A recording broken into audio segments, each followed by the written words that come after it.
الحمد لله وكفى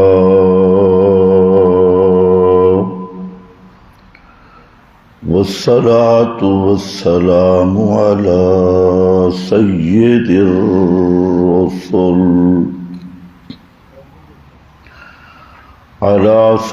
الرسل وخاتم الأنبياء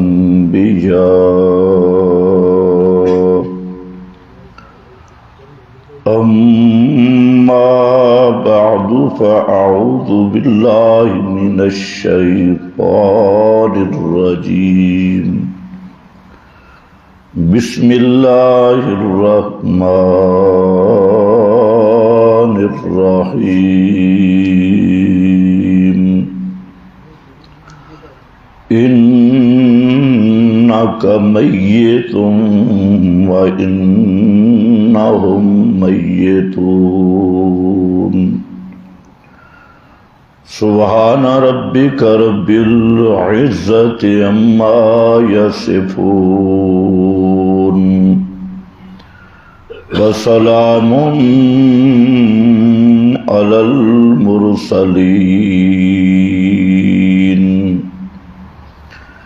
والحمد لله رب العالمین۔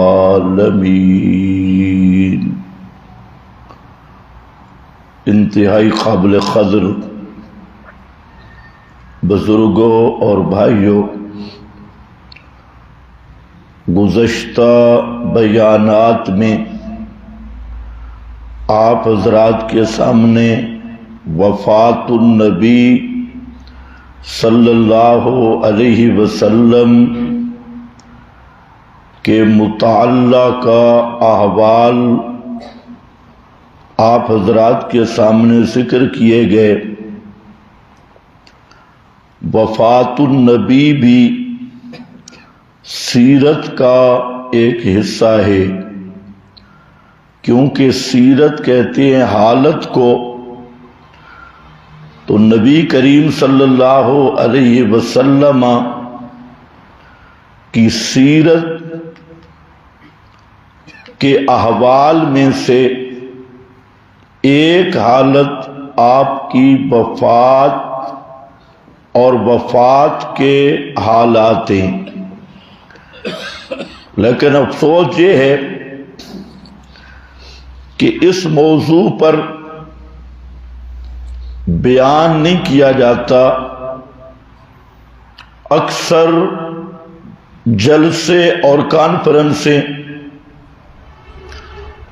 وہ دوسرے عنوانات کے تحت ہوتی ہے۔ وفات النبی کے عنوان کو بیان کرنا اکثر لوگ اس سے کتراتے بھی ہیں اور ہچکچاتے بھی ہیں، کیونکہ ان کا یہ ذہن بنا ہوا ہے کہ پیغمبر کی وفات یا موت کا تذکرہ یہ ادب کے خلاف ہے۔ تو اس پر میں نے مفصل بات کر دی کہ موت یا وفات یہ پیغمبر کی عظمت شان ہے، پیغمبر کی توہین ہرگز نہیں۔ موت یا وفات کا لفظ یا حقیقت یہ اللہ رب العزت کی شان کے خلاف ہے، اس لیے کہ اللہ کی ذات الہ ہے، اور الہ کی شان سے ہے ہمیشہ زندہ رہنا اور موت سے پاک ہونا۔ آپ صلی اللہ علیہ وسلم کی وفات کے متعلقہ کئی احوال آپ حضرات مسلسل سن چکے ہیں۔ گزشتہ جمعہ میں بھی میں نے آپ کے سامنے نبی کریم صلی اللہ علیہ وسلم کی وفات کا مضمون ذکر کیا۔ بعض چیزیں جو رہ گئی آج کی اس مجلس میں انہی کا بیان ہوگا۔ کہ پیغمبر کریم صلی اللہ علیہ وسلم پر موت آئی، اور موت بھی کیسے آئی کہ آپ کی روح مبارک آپ کے مقدس وجود سے منقطع ہو گئی۔ اور اس کی شہادت حضرت عائشہ رضی اللہ تعالی عنہ کی 2 حدیثیں میں پیش کر چکا ہوں۔ ایک بخاری سے کہ ھذا کساء نوزع فیہ روح رسول اللہ، کہ یہ وہ چادر مبارک ہے جس میں نبی کریم علیہ السلام موجود تھے اور آپ کی روح مبارک کو کھینچ لیا گیا، نکال لیا گیا۔ دوسری مسند احمد کی حدیث جس میں آپ فرماتی ہیں کہ لما خرجت نفسہ، جب پیغمبر کریم کی روح مبارک آپ کے وجود اقدس سے نکلی، لم اجد ریحن قط اطیب منہا، تو میں نے ایسی بہترین خوشبو محسوس کی کہ اس سے پہلے ایسی میں نے خوشبو کبھی نہیں پائی تھی۔ یہ حضرت عائشہ رضی اللہ تعالی عنہا کا فرمان ہے۔ پھر ایک تیسری حدیث میں حضرت عائشہ رضی اللہ تعالی عنہا نے یہ بھی ذکر کیا کہ پیغمبر کریم کی جب آخری حالت تھی، وفات کے بالکل قریب، تو حضرت عبد الرحمن حضرت عائشہ کے بھائی حضرت صدیق اکبر کے بیٹے یہ تشریف لائے، اور ان کے ہاتھ میں مسواک تھی۔ تو نبی کریم صلی اللہ علیہ وسلم نے اس مسواک کی طرف دیکھا تو میں سمجھ گئی کہ شاید آپ لینا چاہتے ہیں، مسواک کرنا چاہتے ہیں۔ تو فرماتی ہیں کہ میں نے مسواک لیا اور اس کو اپنے منہ میں ڈالا، منہ میں ڈال کے اس مسواک کو نرم کیا اپنے دانتوں کے ساتھ، اور نرم کر کے نبی کریم علیہ السلام کو وہ مسواک میں نے دے دیا۔ تو آپ صلی اللہ علیہ وسلم نے وہ نرم کیا ہوا مسواک وہ استعمال کیا۔ یہ بیان کر کے اگلے ذرا جملے دیکھنے ہیں حضرت عائشہ رضی اللہ تعالی عنہا کے، فرماتی ہیں فَجَمَعَ اللَّهُ بَيْنَ رِيقِي وَرِيقِهِ، اللہ تعالیٰ کا یہ بھی مجھ پہ احسان اور انعام ہے کہ اللہ رب العزت نے جمع کر دیا میری لعاب اور نبی کریم علیہ السلام کی لعاب کو فی آخر یوم من الدنیا و اول یوم من الآخرہ۔ یہ بخاری ہے، فی اول یوم آخر یوم من الدنیا۔ حضرت عائشہ فرماتی ہیں کہ اللہ رب العزت نے میری لعاب اور نبی کریم علیہ السلام کی لعاب کو جمع کیا کب؟ جب آپ کی دنیاوی زندگی کا آخری دن تھا اور آخرت کی زندگی کا پہلا دن تھا۔ اب کوئی آدمی دماغی مریض نہ ہو اور اپنے بزرگوں کی اندھی تقلید میں گمراہ بھی نہ ہو، خالی و ذہن ہو، اور اس حدیث کو پڑھے جو میرے سامنے ہے بخاری شریف سے 4451 نمبر حدیث، اس کو اپنے گھر میں جا کے پڑھے تو پتہ چلے گا کہ نبی کریم علیہ السلام پہ جب موت آئی دنیاوی حیات ختم ہو گئی۔ وہی دن تھا جو آخر یوم من الدنیا، دنیاوی زندگی کا آخری دن، وَأَوَّلَ يَوْمٍ مِّنَ الْآخِرَةِ، اور اخروی حیات کا پہلا دن۔ یہ کون کہہ رہی ہیں؟ ام المومنین تو اس حدیث نے صاف کر دیا، پہلے فرمایا کہ روح مبارک نکلی، آپ کی موت مبارک بھی اس طرح ہوئی کہ آپ کی روح بدن سے جدا ہوئی۔ اب جب روح جدا ہو گئی، موت آئی، تو دنیاوی زندگی ختم ہو گئی۔ ویسے کچھ بھی آدمی حیا بھی ہو، ایمان بھی ہو، یا کم از کم عقل ہو، ایمان بھی نہ ہو، حیا بھی نہ ہو، تھوڑی سی سوچ ہو، تو وہ اتنی بات تو سوچ سکتا ہے کہ پیغمبر کریم پر جب موت آئی تو اس سے کوئی حیات ختم ہوئی یا نہیں۔ اگر حیات ختم نہیں ہوئی تو پھر موت کا کیا معنی؟ موت بھی آئے اور کوئی حیات ختم ہی نہ ہو تو پھر موت کا کیا معنی ہے؟ تو ظاہر بات ہے جب آپ پر موت آئی تو جس حیات پہ موت آئی وہ حیات ختم ہو گئی، اور وہ حیات کون سی تھی؟ دنیا کی، وہ دنیا والی حیات وہ ختم ہو گئی۔ اب یہ ایک نیا ٹولہ نکلا ہے اور وہ یہ کہنا شروع کر دیا کہ آپ پہ موت بھی آئی اور حیات ختم بھی نہیں ہوئی۔ عجیب تماشا ہے بھائی، موت آئی اور حیات نہیں ختم ہوئی، تو پھر موت کس چیز پہ آئی؟ پھر موت کا کیا مطلب ہے؟ موت آئی تو کوئی حیات تو ختم ہوئی، اگر موت آنے سے حیات ختم ہی نہیں ہوئی تو پھر تو موت ہی نہیں۔ پھر صاحب کیوں نہیں کہتے کہ ہم موت کے منکر ہیں؟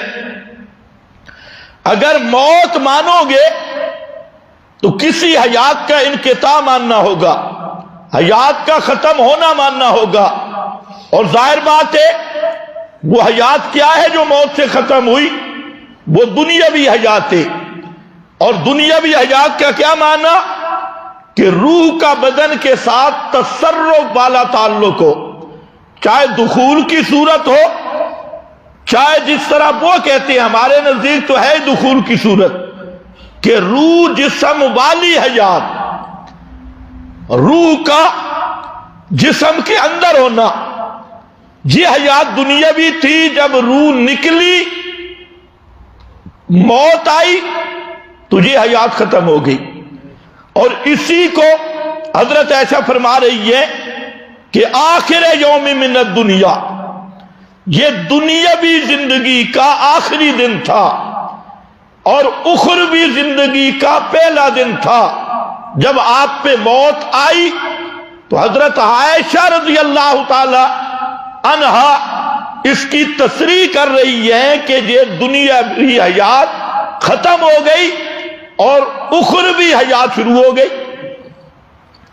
مسئلہ تو صرف اتنا ہے، لیکن آج کتنیاں کلٹیاں کھائی جا رہی ہیں۔ بڑے بڑے شیخ الحدث اور بڑے بڑے مفتیان کرام اور بڑے بڑے مدرسین اور فرقہ بازی کے نام پہ کیا کہتے ہیں جی کہ آپ کی حیات دنیاوی ہے، اور کچھ بے ایمان کہتے ہیں دنیاوی بھی اور برزخی بھی، دنیاوی بھی اور برزخی بھی۔ اور حضرت عائشہ کیا فرماتی ہیں کہ جب آپ پہ موت آئی تو دنیا والی حیات ختم ہو گئی اور اخروی حیات شروع ہو گئی۔ تو یہ صاف فیصلہ ہے، یہ بخاری شریف میں حضرت عائشہ کا یہ فرمان میرے سامنے ہے، اور یہ حدیث نمبر 890 میں بھی ہے اور 4451 میں بھی ہے، اور بھی کئی مقامات پہ یہ حدیث جہاں موجود ہے۔ بہرحال ایک یہ حالت ہے۔ اب دوسرا مسئلہ ہے کہ موت کے بعد نبی کریم صلی اللہ علیہ وسلم کے وجود اقدس کو زندہ کہیں گے یا میت کہیں گے؟ یہ دوسرا مسئلہ درپیش ہے کہ جب آپ پہ موت آئی تو آپ کا وجود اقدس اب الحی ہے یا المیت ہے؟ میت کہیں گے یا زندہ کہیں گے؟ تو ہمارے دوست کیا کہتی ہیں کہ موت کے بعد بھی اگر کوئی میت کہے تو وہ مماتی بن جائے گا، اس کے پیچھے نماز نہیں ہوگی، وہ اہل سنت سے خارج ہو جائے گا۔ اور ایک بے ایمان نے تو لکھا مماتی فتنہ، مماتی فتنہ۔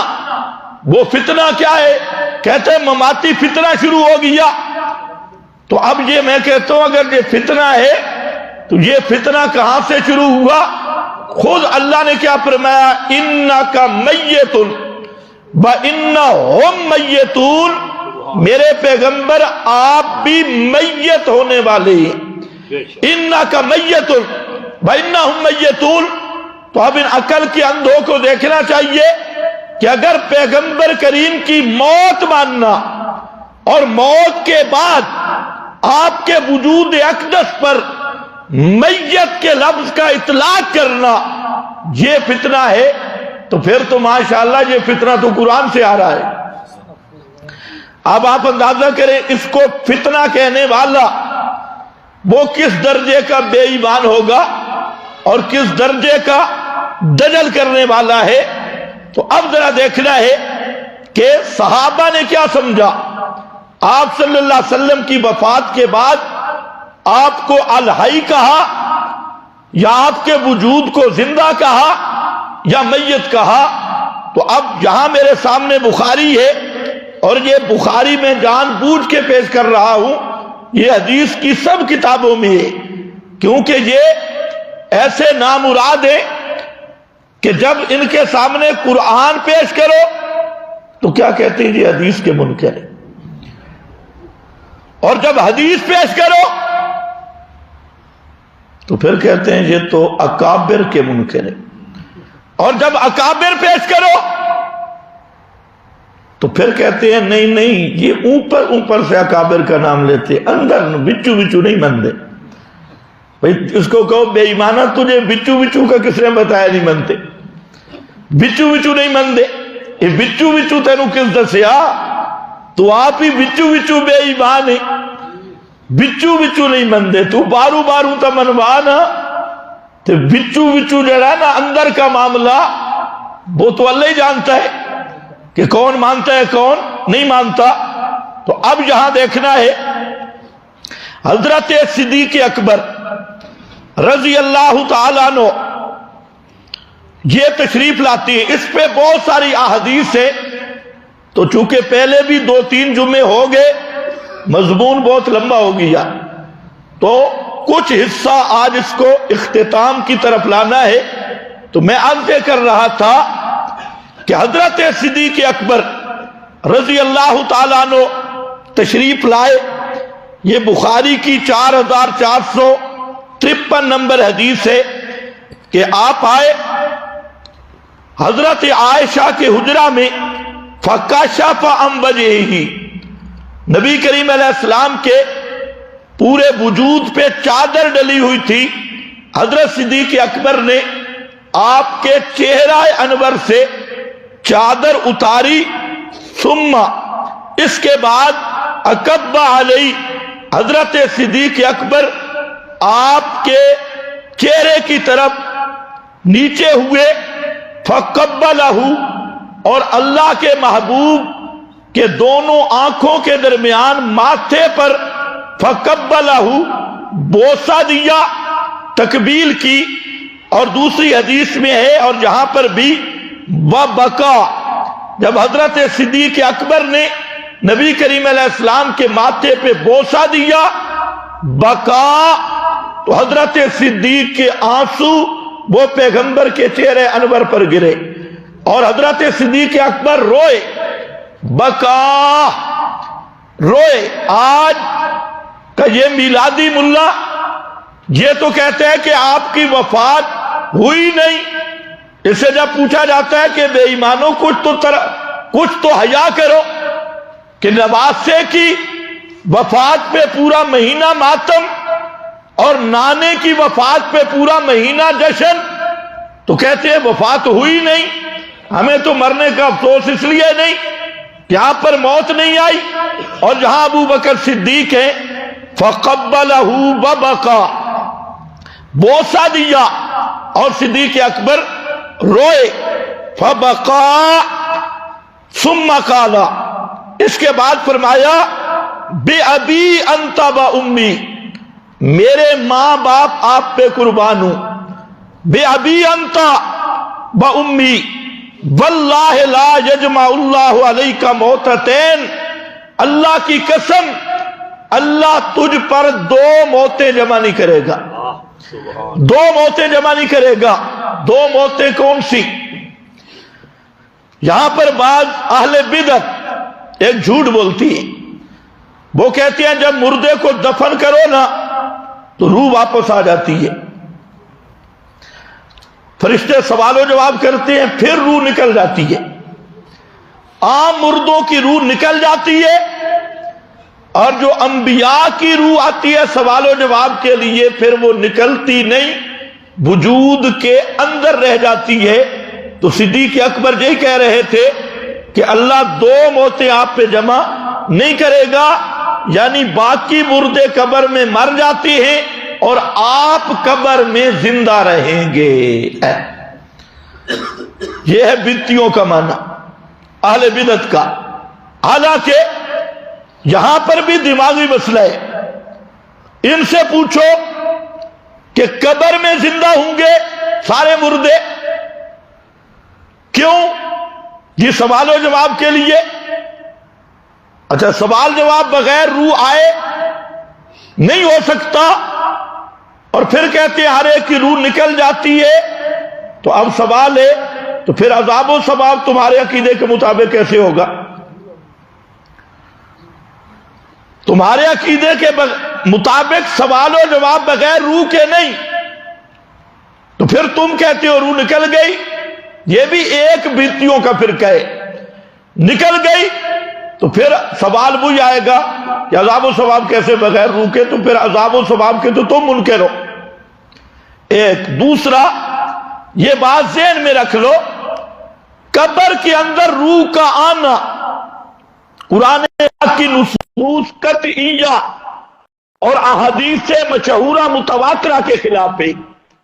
قرآن مقدس نے صاف فیصلہ کیا فَيُمْسِكُ الَّتِي قَضَىٰ عَلَيْهَا الْمَوْتِ، جس پہ موت کا فیصلہ ہو جائے فَيُمْسِكُ الَّتِي لَا يَرُدُّهَا إِلَى الْبَدَنِ، قیامت تک روح اس بدن میں نہیں لوٹائی جاتی۔ قیامت نفخہ ثانیہ، دوسری دفعہ جب سور پھونکا جائے گا تمام کی ارواح بدن میں آئیں گی، وَإِذَا النُّفُوسُ زُوِّجَتْ، اور یہ بھی تب ہوگا نفخہ ثانیہ کے بعد۔ اور اسی طرح اِنَّكُمْ بَعْدَ ذَلِكَ لَمَيِّتُونَ ثُمَّ إِنَّكُمْ يَوْمَ الْقِيَامَةِ تُبْعَثُونَ، دنیا والی زندگی کے بعد تم پہ موت آئے گی، اور مرنے کے بعد سب کی ارواح کو قیامت کے دن ان کے ابدان میں لوٹایا جائے گا۔ یہ قانون عام کتاب اللہ کا 100 کے قریب آیات میں موجود ہے کہ جو مر گیا قیامت تک اس کی روح اس بدن میں واپس نہیں کی جاتی۔ اب یہ جو ہے جی آئے گی۔ پھر نبی کریم علیہ السلام نے بھی فرمایا، موطا مالک میں امام مالک بھی، امام احمد بھی، امام شافعی بھی، تینوں امام اس حدیث کے راوی ہیں۔ آپ نے فرما دیا نسمۃ المومن طائر یعلق فی شجر الجنہ، مومن کی روح پرندے کی صورت میں جنت میں چرتی ہے، یعلق فی شجر الجنہ حتی یرجع اللہ الی جسدہ یوم القیامہ یوم یبعثہ، اللہ اس روح کو اس بدن میں واپس کرے گا قیامت والے دن، یوم البعث۔ اور یہ وہ حدیث ہے، تین امام شافعی، احمد، مالک اس کے راوی ہیں، تو وہ فرما رہی ہے کہ پیغمبر کریم کا فرمان قیامت تک روح اس بدن میں نہیں۔ مسلم کی حدیث جس میں شہداء کی جو آرزو اور تمنا ہوتی ہے ان ترد ارواحنا فی اجسادنا، ہماری روحوں کو ان ابدان میں واپس کیا جائے، 40 سے زائد احادیث جس کو علامہ ابن عطیہ نے المحرر الوجیز میں متواتر کہا، علامہ ادریس کاندلوی نے معارف القرآن میں متواتر کہا، شاہ عبدالعزیز محدث دہلوی نے تفسیر عزیزی میں متواتر کہا، یہ متواتر احادیث بتاتی ہے کہ شہداء کی تمنا کے ان کی کو ان کے ابدان میں داخل نہیں کیا جاتا۔ اسی طرح بخاری مسلم کی اور بھی متعدد احادیث ہے۔ تو بہرحال پہلا تو یہ بنیاد ہی غلط ہے کہ قبر کے اندر پھر روح لوٹا دی جاتی ہے۔ اسی کو شاہ عبدالعزیز محدث دہلوی رحمت اللہ علیہ نے فرمایا یہ نص کے بھی خلاف ہے اور امت کے اجماع کے بھی خلاف ہے، دونوں چیزیں ہیں۔ پھر انبیاء سے سوال ہوتے ہی نہیں۔ ان عقل کے اندر ماسٹری پارٹی کو یہ بھی نہیں پتا۔ نبی کریم علیہ السلام سے سوال ہوگا من ربوں کا، وہ شہید سے سوال نہیں ہوتا، تو امام الانبیاء سے کس چیز کا سوال ہوگا؟ تو قبر کا سوال و جواب انبیاء اس سے محفوظ ہے، یہ دوسرا۔ اور تیسرا، جی روح آتی ہے پھر نکل جاتی ہے، تو پھر 3 موتیں 3 حیاتیں بنیں گی، 3 موتیں 3 حیاتیں۔ قبر میں بھی اگر زندگی ہے اور پھر موت آ جاتی ہے تو پھر 3 موتیں 3 حیاتیں۔ اور قرآن کی نص کتی کیا کہتی ہے؟ ربنا امتنا سنتین واحییتنا نسنتین، موتیں بھی 2 ہیں اور حیاتیں بھی 2۔ ایک عدم، جب روح جسم میں نہیں تھا، کنتم امواتا، یہ موت، پھر روح جسم میں آ گئی، یہ حیات، پھر روح جسم سے منقطع ہو جائے گی، یہ موت، پھر قیامت کے دن روح جسم میں آئے گی، یہ دوسری حیات۔ تو 2 زندگیاں 2 موتیں قرآن نے ذکر کی۔ اگر ادھر بھی روح واپس آ جائے تو پھر 2 نہیں بنتی، پھر کتنی بنتی ہے؟ 3۔ میں کہنا یہ چاہتا ہوں کہ یہ ان کے مقدمات ہی باطل، سب باطل۔ تو لا یجمع اللہ علیک الموتتین کا معنی کیا ہے؟ علامہ ابن حجر عسقلانی شارح بخاری، علامہ عینی عمدۃ القاری، اور علامہ انور شاہ صاحب کاشمیری فیض الباری، اور کراچی کا شیخ الحدیث مولوی سلیم اللہ خان کشف الباری، اور مولانا ادریس کاندلوی سیرت النبی، اور بھی جتنی شارحین ہیں، انہوں نے کیا کہا؟ وہ فرماتے ہیں کہ اللہ 2 موتیں جمع نہیں کرے گا۔ کیا مطلب ہے 2 موتوں کا؟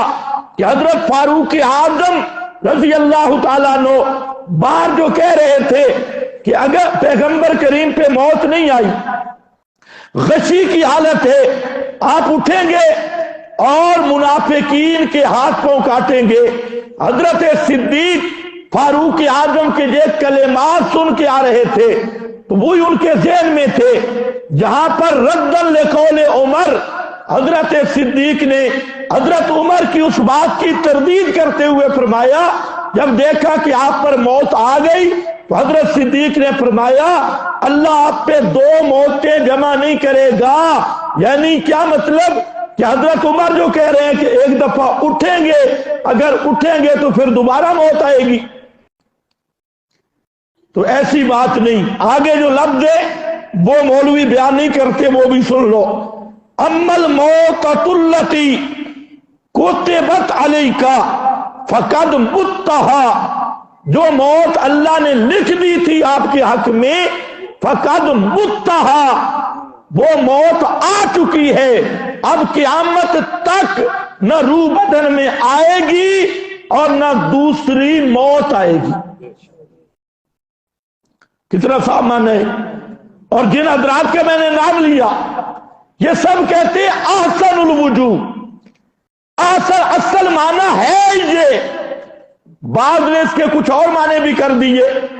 2 موتوں سے مراد آپ کے جسم کی موت اور آپ کے دین کی موت، اللہ ان دو موتوں کو جمع نہیں کرے گا، جسم کی موت، مشن کی موت، ان کو جمع نہیں کرے گا۔ بعض نے کچھ اور معنی بھی کیے، لیکن اصل معنی یہی ہے لا یجمع اللہ علیک الموتتین، یہ کہا۔ اور پھر صدیق اکبر نے بات جملہ کہا جو امت کے لیے صراط مستقیم کا ایک رستہ واضح کر دیا۔ جب بوسہ دیا تو وہاں پر جملہ کہا طبت حیم و میتا، طبت حیم و میتا، کہ اللہ کے محبوب آپ زندہ تھے تب بھی خوشبودار تھے، اور آج آپ پہ موت آ گئی تو موت کے بعد آپ کو کیا کہیں گے؟ میتا۔ موت کے بعد آپ کو کیا کہیں گے؟ میتا۔ آج میت بھی آپ کی خوشبودار ہے، آپ کی میت بھی خوشبودار اور تر و تازہ ہے۔ حضرت صدیق اکبر نے ایک تو یہ فیصلہ کر دیا کہ موت کے بعد پیغمبر کریم کی وجود اقدس اس کو میت کہیں گے، الحی نہیں کہیں گے، اور میت کا اطلاق بالکل جائز ہے۔ اور دوسرا، حضرت صدیق نے پیغمبر کریم کی اس عظمت کو بھی بیان کر دیا، اس شان کو بھی، اس خصوصیت کو بھی بیان کیا جو پیغمبر کریم کی جیسے زندگی شان والی، آپ کا پورا ہر حالت شان والی، اسی طرح پیغمبر کریم کی وفات اور موت بھی شان والی، موت اور وفات کے بعد کے حالات بھی شان والے۔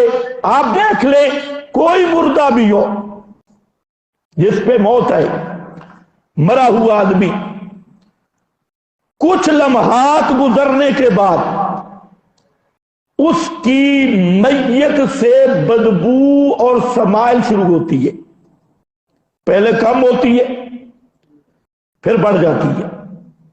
یہ اللہ نے قانون رکھا ہے۔ اور جو زندہ ہے، زندہ آدمی کے وجود میں بھی بدبو ہے، تھوڑا سا پسینہ ہے اور پھر آپ ذرا کرو یہ اوپر عطر شطر لگاتا ہے، تو عام طور پہ انسانی جسم میں اس طرح کی بدبو ہے، اور مرنے کے بعد وہ بدبو کھل جاتی ہے اور آہستہ آہستہ بڑھتی ہے۔ لیکن حضرت محمد مصطفیٰ صلی اللہ علیہ وسلم کو اللہ نے یہ عظمت عطا کی کہ آپ کی زندگی میں بھی آپ کے وجود اطہر سے خوشبو نکلتی تھی، خوشبودار وجود، حتیٰ کہ آپ کا پسینہ وہ بھی خوشبودار۔ حضرت جابر بن سمورہ رضی اللہ تعالیٰ عنہ وہ فرماتی ہیں کہ میں بچہ تھا، نبی کریم علیہ السلام کے پاس گیا اور آپ صلی اللہ علیہ وسلم نے مسح خدی، آپ نے میری گال پہ یوں ہاتھ رکھا، فوجدت بردا، میں نے آپ کے ہاتھ کی ٹھنڈک محسوس کی، وریحن، اور ایسی خوشبو، ما شممت غیرہ، قط، پوری زندگی میں نے ایسی خوشبو محسوس نہیں کی تھی۔ حضرت جابر بن سمورہ کہتے اللہ کے محبوب نے میرے گال پہ ہاتھ رکھا، خد، اور میں بچہ تھا، تو آپ کے ہاتھ مبارک کی مجھے ایسی ٹھنڈک محسوس ہوئی اور ایسی ریحن، خوشبو، کہ میں نے پوری زندگی ایسی خوشبو کبھی نہیں سونگھی تھی۔ تو آپ کے وجود کو اللہ نے معطر بنا دیا اور آپ کے وجود سے خوشبو نکل رہی ہے، یہ آپ کے خصائص میں سے ہے۔ اسی طریقہ سے اور صحابی، کئی صحابہ، انہوں نے اس چیز کو بیان کیا کہ آپ صلی اللہ علیہ وسلم کے وجود اقدس سے جو پسینہ نکلتا وہ پسینہ بھی خوشبودار ہوتا، اور حتیٰ کہ آپ کے پسینہ کو شیشیوں میں جمع کر کے اس سے عطر کا کام لیا جاتا تھا، اور آپ کے پسینے کی خوشبو کا دنیا کا کوئی مسک، کوئی عطر اور کوئی خوشبو اس کا مقابلہ نہیں کر سکتی تھی۔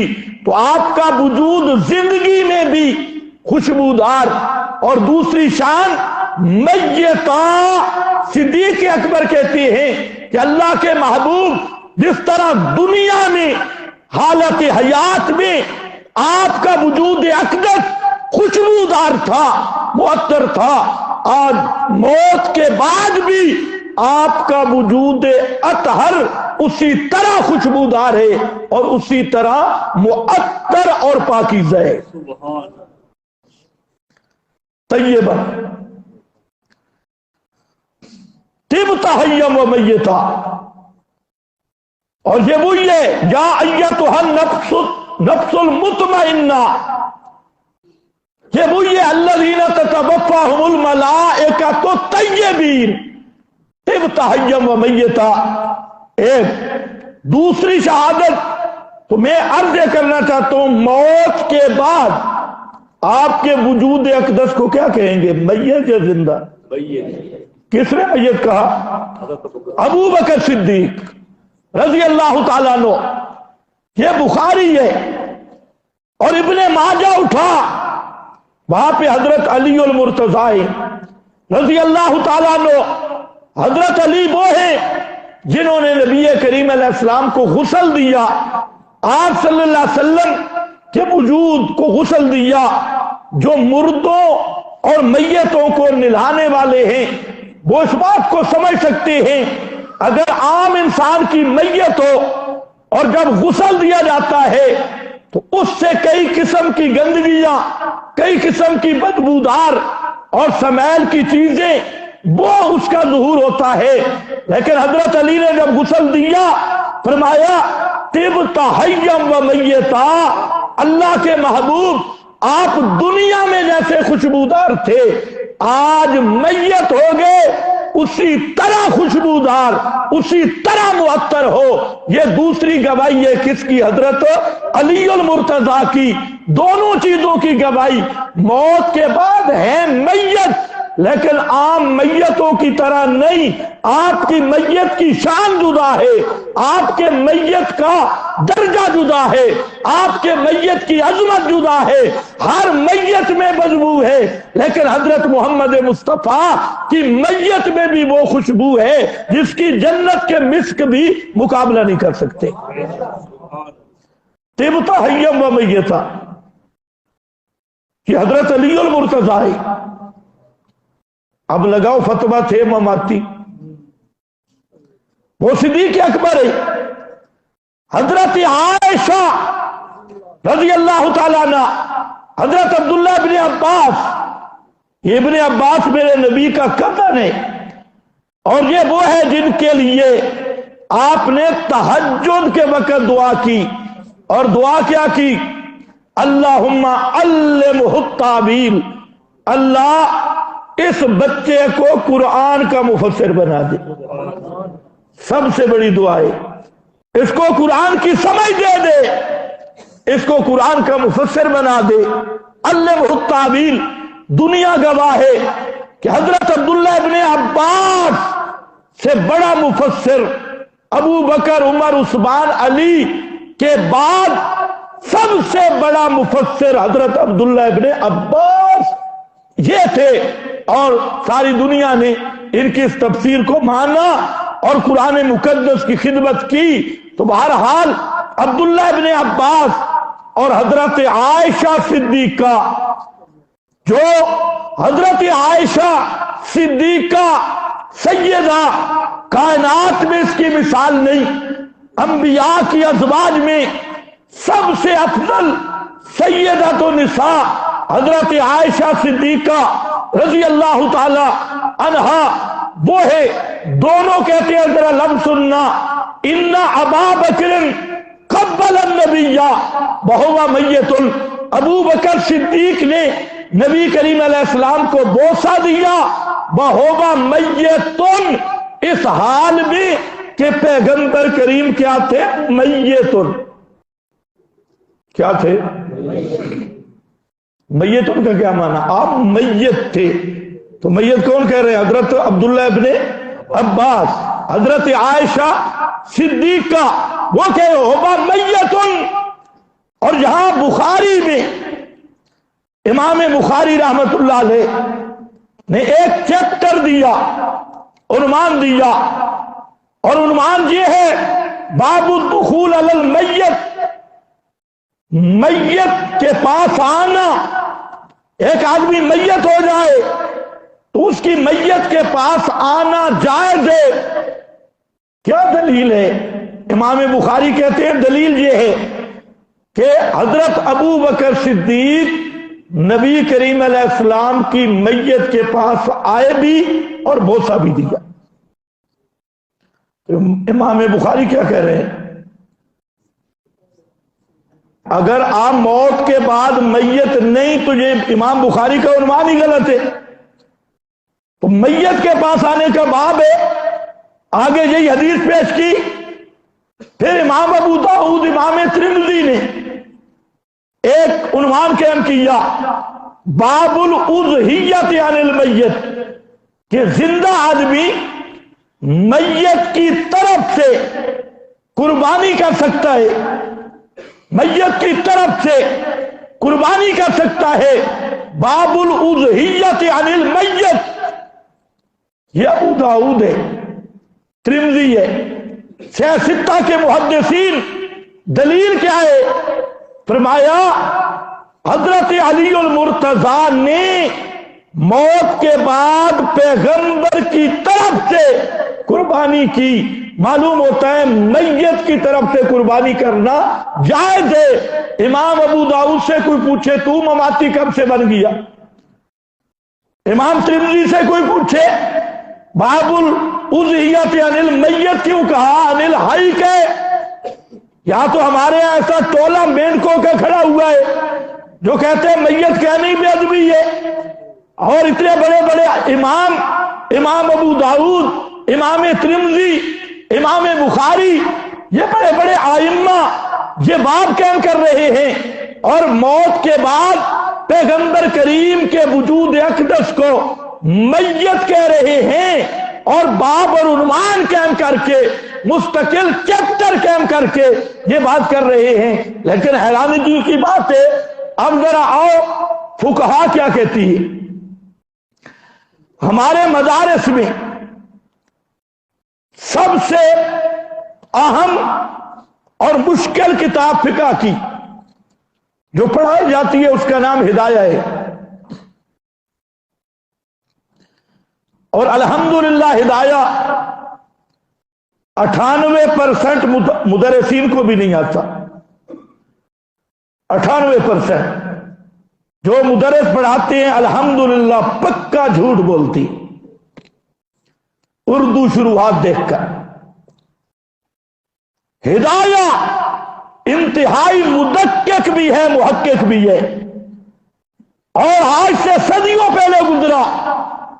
اگر آپ کسی حنفی مفتی سے پوچھیں ہدایہ کا مقام، اور یہ جو ہمارے غیر مقلد بزرگ ہیں یہ بھی ہدایہ پہ اعتراض کرتی، تو کئی دفعہ میں نے کہا کہ اگر تم میں جرأت ہے نا فقہ حنفی پہ اعتراض کرنے کی، تو کوئی غیر مقلد مولوی ہمت کرے اور صرف ایک صفحہ ہدایہ کا مجھے سمجھائے۔ بھائی اعتراض تو تب ہو کہ سمجھو، ایک بات کو تم سمجھے ہی نہیں اس پہ اعتراض کر سکتی ہو؟ بولو، ٹائم بڑا کم ہے، اس پہ اعتراض کر سکتی ہو؟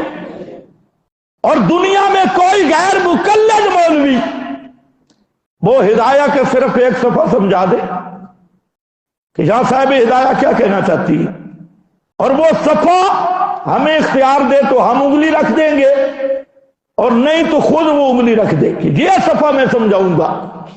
اور میں پورے تحدی کے ساتھ کہتا ہوں اس نسل میں ایک بھی ایسا نہیں پیدا ہوا جو ہمارے سامنے بیٹھ کے ہدایہ کا ایک صفحہ سمجھا سکے، کہ جب تم ہدایہ کا ایک صفحہ سمجھانے کے قابل نہیں ہو پھر تمہیں شرم نہیں آتی فقہ حنفی پہ اعتراض کرتے ہوئے فلانا مسئلہ جو ہے جی، فلانا جو ہے جی؟ بھائی اعتراض تو تب کر کے پہلے سمجھ تو صحیح نا مسئلہ ہے کیا۔ اور اسی طرح ہماری للر برادری، انہوں نے بھی ہدایہ سمجھا نہیں۔ اگر ہدایہ سمجھتے، ایک مسئلہ میں آپ کو سمجھاتا ہوں ہدایہ کا مسئلہ یہ چلا کہ جنازہ میں تکرار ہے یا نہیں۔ تکرار کا مطلب بار بار پڑھنا، کہ ایک آدمی کا ولی اور وارث جنازہ پڑھ لے دوبارہ جنازہ ہو سکتا ہے یا نہیں؟ صاحب ہدایہ کہتے ہیں نہیں ہو سکتا۔ دلیل کہتے ہیں دلیل یہ ہے، جنازہ کس کا ہوتا ہے، زندہ کا یا میت کا؟ جنازے کے لیے دو شرطیں ہیں، ایک تو میت ہو، دوسرا موجود ہو۔ پتہ نہیں تو میں سمجھ رہی جی، میت بھی ہو اور موجود بھی ہو۔ غیبانہ جنازہ نہیں۔ پیغمبر کریم کے کئی صحابہ دور دراز علاقوں میں فوت ہوئے، شہید ہوئے، آپ نے کسی کا غیبانہ جنازہ نہیں پڑھا۔ یہ جو نجاشی کی روایت پیش کی جاتی ہے کہ نجاشی بادشاہ کا آپ نے غیبانہ جنازہ پڑھا، تو اس کے متعدد توجیحات محدثین نے لکھی۔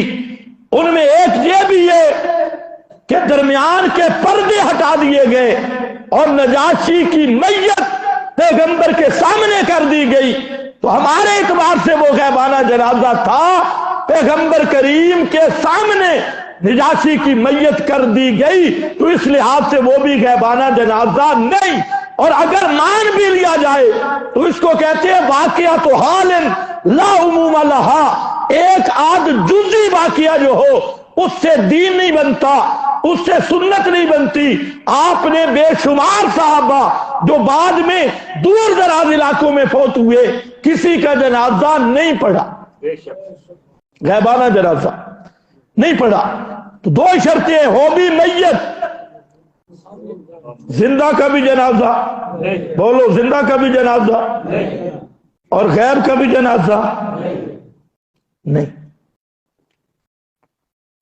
اب صاحب ہدایہ کی بات سنو۔ صاحب ہدایہ کہتے اگر جنازہ بار بار پڑھنا جائز ہوتا تو امت نبی کا جنازہ قیامت تک پڑھتی رہتی، قیامت تک پڑھتی رہتی۔ کیوں؟ باقی جو مردے، مثلا ایک مردہ بغیر جنازے کے دفن ہو گیا، اس کا جنازہ نہیں ہوا، تو فقہا کہتے ہیں اتنا اندازہ کرو کہ جب تک میت محفوظ عادت رہتی ہے، اور وہ 3 دن 4 دن گرمیوں سردیوں کے موسم کا اعتبار کر کے عادتاً اتنی میت محفوظ رہ سکتی ہے، تو اس لحاظ سے آپ جنازہ قبر پہ پڑھ سکتی ہے۔ لیکن اگر مدت زیادہ گزر گئی تو میت موجود ہی نہیں، محفوظ ہی نہیں، تو اس کا جنازہ نہیں ہوگا۔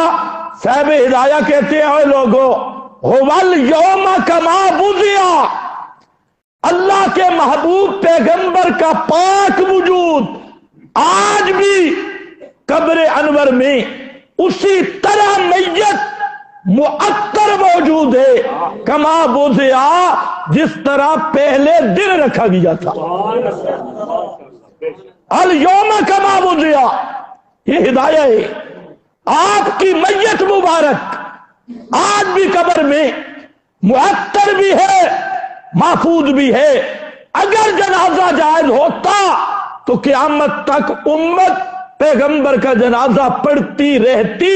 امت صحابہ تابعین تبع تابعین کا بار بار جنازہ نہ پڑھنا اس بات کی دلیل ہے کہ جب وارث جنازہ پڑھ لے اب دوبارہ جنازہ پڑھنے کی اجازت نہیں ہے۔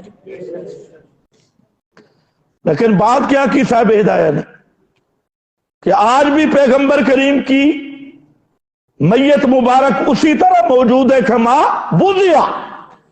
اور امام سرخسی یہ بہت بڑا امام المبسوط اصول سرخسی لکھنے والے امام، علماء نے لکھا ہے مورخین نے کہ امام سرخسی کو وقت کے حاکم نے جیل میں ڈالا، اور جیل بھی عام نہیں تھی، ایک کنویں میں ڈالا، کنویں کے اندر ڈالا امام سرخسی کو. اور چند طلباء آتے، وہ منڈیر کے باہر بیٹھتے احاطہ میں، اور امام سرخسی کنویں کے اندر سے بولتے اور وہ لکھتے جاتے تو کئی جلدوں کی کتاب تیار ہوگی. یہ وہ امام سرخسی. اسی مسئلہ کو بیان کرتے ہوئے امام سرخسی لکھتا ہے الآن کما وضع، آج بھی محمد مصطفیٰ کی میت مبارک الآن کما وضع، اس گھڑی بھی اسی طرح محفوظ بھی، اسی طرح معطر بھی، اسی طرح میت بھی موجود ہے. یہ امام سرخسی کی شہادت ہے. اور علامہ ابن کثیر جو محدث بھی ہے، مورخ بھی اور مفسر بھی ہے، اس نے البدایہ میں اس کی وضاحت کرتے ہوئے فرمایا ہوگا کل میت اليوم، آج بھی پیارے پیغمبر کی میت مبارک کل میت اليوم اس طرح ہے جیسے آج آپ پر موت آئی ہو، ترو تازہ کل میت اليوم. یہ علامہ ابن کثیر ہے البدایہ والنہایہ، اس میں لکھنے والا. تو میں عرض یہ کر رہا تھا کہ آج کچھ لوگ اس پر مصر ہو رہے ہیں کہ موت کے بعد جو میت کہے یا آپ کی موت کی بات کرے تو وہ اہل سنت نہیں، اس کے پیچھے نمازیں نہیں، اور وہ گستاخ ہے، وہ بھی ادب ہے. تو میرا بھائی، یہ قرآن، یہ پیغمبر کا فرمان، یہ صحابہ، یہ تابعین، یہ تبع تابعین، حتیٰ کہ ہر مذہب کے امام، ہر مذہب کے مجتہدین، یہ سب کے سب پیغمبر کے لیے موت بھی ثابت کر رہے ہیں. اور موت کے بعد کیا کہتے ہیں کہ آپ کو کیا کہیں گے؟ میت یا زندہ کہیں گے. اچھا ایک اور مثال سنو، قرآن پاک میں آیت ہے لا ترفعوا اصواتکم فوق صوت النبی، پیغمبر کی آواز سے اپنی آواز بلند مت کرو. لا ترفعوا اصواتکم فوق صوت النبی، پیارے پیغمبر کی آواز سے آواز بلند نہیں کرنی. یہ آیت ہے. اب اس آیت پہ جو میں بات کر رہا ہوں اس پہ غور کرنا ہے، جو پہلے آپ کے ذہن میں اس کی طرف ذہن نہیں لے جانا. اس آیت کو لے کر تمام امت کے علماء، حنفی، شافعی، مالکی، حنبلی، مفسرین، شارحین، اصحاب سیر، تاریخ، سب کے سب متفق ہیں کہ جس طرح زندگی میں پیغمبر کی مجلس میں آواز بلند کرنا درست نہیں، اسی طرح آپ کی قبر کا بھی ادب ہے، آپ کی قبر پہ بھی آواز بلند کرنا درست نہیں. یہ مسئلہ ہے. کیوں؟ توجہ کر لیں. کیوں؟ وجہ کہتے ہیں وجہ یہ ہے حرمتہ حیاً حرمتہ میتاً کحرمتہ حیا، اس لیے کہ آپ کی زندگی میں، حالت حیات میں جو ادب و احترام تھا میت ہونے کی حالت ممات میں بھی آپ کا وہی ادب و احترام ہے. پتہ نہیں تمہیں سمجھ بھی آئی ہے؟ جو زندگی میں ادب و احترام تھا ممات میں بھی، بولو لفظ بولو، ممات میں بھی. عبارت میں پڑھ رہا ہوں،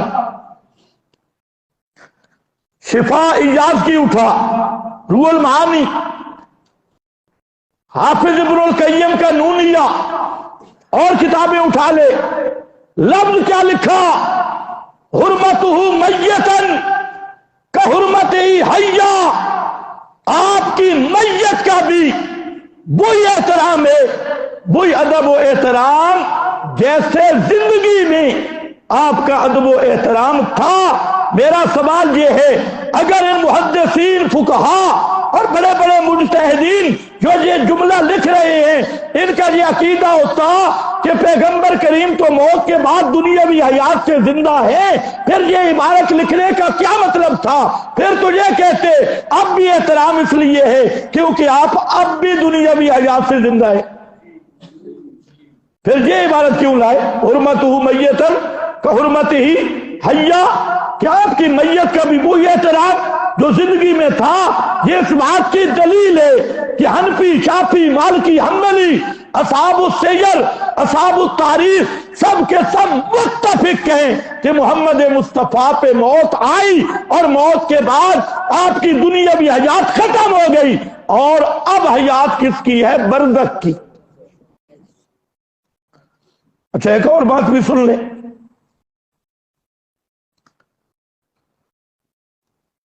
بات مشکل تو نہیں ہو رہی؟ خیر تھوڑی ہو بھی گئی، خیر ہے، دوبارہ سن لینا، ریکارڈ ہو رہا ہے، دوبارہ سن لینا. اب یہ باتیں وہ ہیں جو بڑے بڑے مولویوں کی کھوپڑی میں نہیں آتی. ایک مولوی صاحب کہہ رہا تھا دیکھو نا، لا ترفعوا اصواتکم فوق صوت النبی، یہ حیات النبی کی دلیل ہے. میں کہا گدھیا تجھے پتہ ہی نہیں ہے، تو کبھی علم کے قریب ہی نہیں آیا. حرمتہ میتن کا حرمتہ حیا. اشاعت التوحید سے پیغمبر کا ادب سیکھ. ہم کہتے ہیں جس طرح زندہ نبی قابل احترام ہے، اسی طرح نبی کی میت بھی قابل احترام ہے.